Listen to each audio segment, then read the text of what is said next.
to The Catholic Perspective, a podcast brought to you by rcspirituality.org.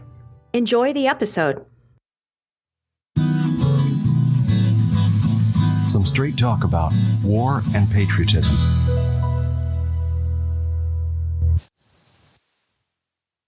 Imagine the scene. A middle-class suburban household. Late at night. Crickets chirping. The moon waxing. A cool evening breeze blowing. Mom and Dad and their 5 young children are sound asleep. Stealthily, 2 criminals break into the house. They are thieves, murderers, and rapists. One of them heads to the parents' room, the other sneaks towards the oldest child's bedroom. Their footsteps on the creaking floorboards wake up Dad. He wonders what's going on. He listens for a moment and hears them moving around. He gets up quietly. He grabs a flashlight and a baseball bat that they always keep under the bed and tiptoes out into the hallway. Just as he emerges, the first intruder is topping the stairway. The dad points the flashlight at him and says feebly, "Who's there? What do you want?" The intruder, startled, draws his gun and shoots towards the flashlight. He misses. The dad drops the flashlight, lunges forward, and swings the baseball bat. He hits the criminal right on the temple, smashing the side of his head like a soft melon. The intruder crumples into a ball at the top of the stairs, dead on contact. Has the dad committed a sin? Certainly not. Imagine the contrary scenario. Imagine that the dad tiptoes into the hallway, sees the robber, and says, "Who's there? What do you want?" And the intruder answers, "Hey, buddy, get out of my way or I'll kill you. I'm going to rape and murder your wife and kids, then steal your art collection, your jewelry, and your 2 cars. And the dad says, "Oh, no problem. Go right ahead. I wouldn't want to violently impose my values on you or anything." In that case, yes, he would have committed a sin of omission. Defending his family against an unjust aggressor is his duty. Far from being a sin, it is an act of virtue, an act of justice and charity. And just as the head of a family has the right and duty to provide as best he can for peace and security in the home, so does the head of a country. The country is a natural grouping of families and small communities meant to create an environment of peace, prosperity, and order in which citizens can live their lives to the full. One family by itself is vulnerable to hostile forces and unable to provide all the conditions for a human community's full flourishing. Conditions like division of labor and opportunities for higher education. The country, therefore, is the natural social body within which human persons can reach their full potential. That explains why the Church has always praised patriotism, or love for one's country. Children rightly honor their parents, and in a similar, though less committing way, citizens respect and honor their country. When taken to an extreme, however, patriotism degenerates into nationalism, or the unreasonable and unjust disdain for other countries. Nationalism ignores the rights of other countries and leads to arrogance, intolerance, and oppression. For the same reason that the Church praises patriotism, it condemns pacifism, the belief that opposes on principle any use of force at all to promote justice. Christ asks his followers to turn the other cheek because he wants them to rise above petty conflicts resulting from wounded pride, not because he wants them to abandon the determined defense of justice. He called the peacemakers blessed, and, as the Church has repeatedly pointed out, peace is much more than the absence of war. It is the tranquility of a social order based on justice. And when that order is threatened or disrupted by unjust aggressors, true peacemakers have a responsibility to put things right, even when it requires the use of military force. As the Catechism puts it in number 2308, quote, "As long as the danger of war persists, and there is no international authority with the necessary competence and power, governments cannot be denied the right of lawful self-defense, once all peace efforts have failed." End quote. War, however, always involves huge sacrifices and painful suffering. Furthermore, fallen human nature often tries to justify the use of force for selfish ends, not for the preservation or reestablishment of peace. Thus, the Church has always presented civil leaders with certain basic criteria that can help them discern when war is a legitimate option. Catholic philosophy and theology refer to these criteria as the just war theory. While looking at the individual criteria, it's important to keep in mind that the just war theory was never meant to provide a checklist of conditions that can automatically determine whether a particular war is fair or unfair. The criteria are abstract principles, but war is a concrete reality. Clear abstract principles can help political leaders understand and evaluate their concrete circumstances, but the principles themselves can't actually make the choice. Going to war is always a prudential decision, not a mathematical theorem. Consequently, even intelligent, well-informed, and well-intentioned people can differ in opinion on when going to war is the best way to promote peace and justice. This is why the Church has never forbidden war in and of itself, but it has forbidden crimes like abortion, which are intrinsic violations of justice.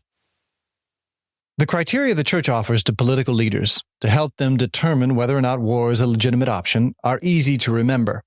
They follow the journalist's path of reflection, answering the questions who, what, when, where, why, and how.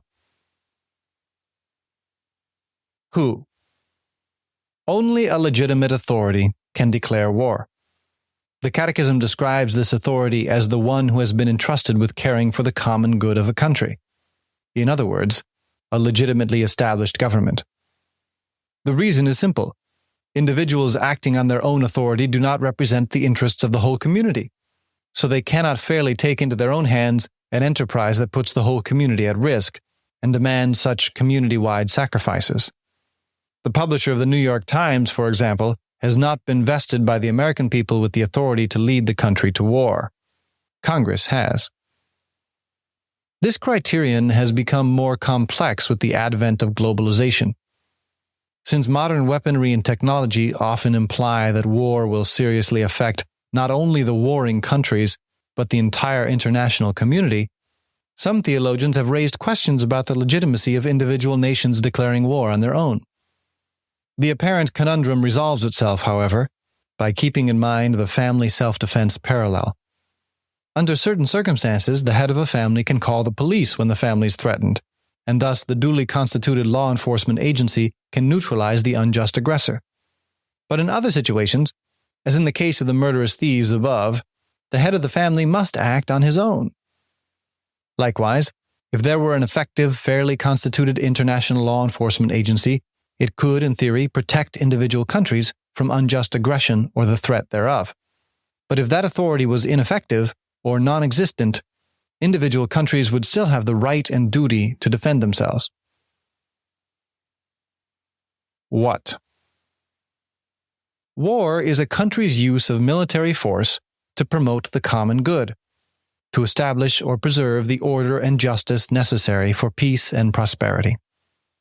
Just as the police sometimes have to use force in order to preserve the peace within a locality, governments have to sometimes use force in order to preserve peace within their borders or those of their allies. Peace comes from the establishment of a just order, which requires the elimination or containment of unjust aggressors. This is what war ought to be about, incapacitating unjust aggressors. War is not a fair undertaking when used merely to gain territory, wealth, or power. Such actions would be unjust, because they do not respect the rights of the countries being conquered. Just as a policeman who used his gun to rob citizens instead of protect them would be acting unjustly. When? War, because it involves such momentous sacrifice and can cause so many evils, should only be undertaken when all reasonable peaceful alternatives have been exhausted or deemed, quote, impractical or ineffective, end quote, as the Catechism puts it in number 2309. Some theorists call this the last resort criterion, not exactly. Last resort could be taken to mean that all other possible courses of action have actually failed. That would mean that they have actually all been tried. The Church doesn't require that. Rather, it requires a sincere and reasonable effort to resolve the conflict peacefully, to find a peaceful solution. But not all possible courses of action need actually be tried and found wanting. At times, it is possible to eliminate some of them merely through an evaluation of their practicality. Where success has a reasonable chance. The price of war is too high if the goal is practically unachievable. If the aggressor is wildly more powerful than the defender, resisting may only cause even greater oppression. And if subduing one aggressor would only breed more and more determined aggressors, that too may be unreasonable. There would be little prospects for lasting success. For this reason, the Church encourages political leaders to address the remote causes of unjust situations that breed wars. Phenomena like economic exploitation, lack of respect for human rights, and social underdevelopment. Addressing those injustices in a systematic and timely manner can help avoid situations where war is necessary. Why? There has to be what is traditionally called a just cause in order to go to war. War can only be undertaken in the face of a serious and unquestioned danger. As the Catechism puts it in number 2309, quote, "The damage inflicted by the aggressor on the nation or community of nations must be lasting, grave, and certain." End quote. This criterion is perhaps the most difficult to apply. Political leaders can easily differ on whether any one of those adjectives applies to a certain particular case. How? With proportion between the good that is achieved and the harm that is inflicted. Just as the police wouldn't blow up an entire neighborhood in order to neutralize a teenage car thief, so a country going to war shouldn't wreak indiscriminate damage in order to neutralize an unjust aggressor. As the Catechism puts it, the use of arms must not produce evils and disorders graver than the evil to be eliminated. Proportionality also applies to the way warring parties treat each other. War does not eliminate human dignity. No matter how harsh the violence may become, and no matter how grave the need for victory, both warring parties are still made up of human beings. Soldiers and civilians should be treated in accordance with their dignity. Civilians should not be targeted, and captured soldiers should not be unduly oppressed. This would be tragic hypocrisy. If a country undertakes war to protect its own human rights, how can it justify systematic violations of those same rights in others? The Church is wise and experienced. It knows that this world has been wounded by original sin, and therefore injustice is our constant companion, along with its sidekick, the possibility of war. As the Second Vatican Council put it, insofar as men are sinners, the threat of war hangs over them and will continue to do so until the coming of Christ. In other words, as long as murderous burglars can be found breaking into homes, the heads of families will have to be ready to wield their baseball bats. The criteria the Church offers political leaders provide the best way to reflect clearly on a very murky topic. But even so, they don't remove the suffering and sacrifice that war necessarily involves. If Catholics can inject these criteria into today's political discussions, however, perhaps today's leaders will better be able to defend justice and promote peace, even without having to resort to armed conflict. In that case, instead of having dozens of wars raging in the world today, maybe there would be only a handful. And that's some straight talk about war and patriotism.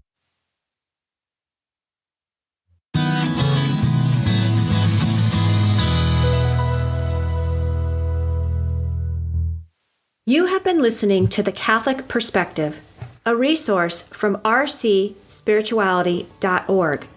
Please visit our website and check out more great resources to help you pray, learn, grow, and go.